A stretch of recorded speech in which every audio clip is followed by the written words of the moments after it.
What if I told you that most vegetables you eat today never existed in nature? Here's the crazy part: when most people hear vegetables, they imagine broccoli, cabbage, carrots, corn, cauliflower, bringing them together as if they've always existed. But many of today's vegetables are thousands of years of selective breeding. Humans repeatedly chose plants they liked and replanted them over and over. It was through artificial selection and not genetic engineering. For example, wild mustard is a single plant, and it later became broccoli, cauliflower, kale, Brussels sprouts, cabbage, and kohlrabi. Same ancestors, just different human selections. Ancient corn didn't even look like the modern corn. Original carrots were often white, purple, or yellow. The orange became widespread after selective breeding in Europe. Broccoli didn't even exist 500 years ago. Cauliflower is human selected. Brussels sprouts, kale, cabbage, all of that is human selected.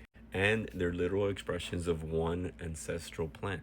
So people say eat natural, but what is natural? Almost everything in the produce aisles has been altered by humans over thousands of years, and that's all through selective breeding. And you're looking at farmers from generations to generations. So, if vegetables didn't look like what they look like today, what did the Garden of Eden look like? And let's not even get started on this whole seedless category. So, what did nature make? Fruits, seeds, leaves, roots, flowers, stems, tubers, nuts, pods. Humans came along and said anything savory from a plant, we're going to call it a vegetable. So that's why a tomato is a fruit, but is also a vegetable.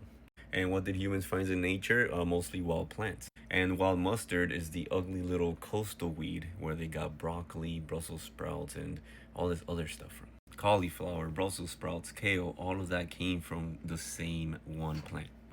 They had wild carrot, but it didn't look like the carrot we have now. They were tiny, small, woody, thin, white. Wild banana was tiny, loaded with black seeds, nothing like today's bananas. And wild watermelon, which was full of seeds. It was small, hard, and it wasn't even sweet. It was more bitter.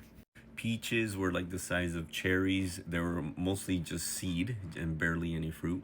Wild apples, they were tiny, very sour. They were closer to crab apples. And wild potatoes, they were tiny, and most of them contained very dangerous levels of toxins.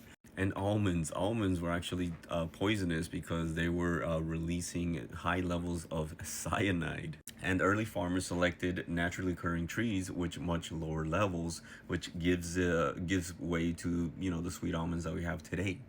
So if vegetables have a hidden history, what else have we accepted without ever questioning it? Leave a comment down below. Let me know what you think. Like, follow, and share for more.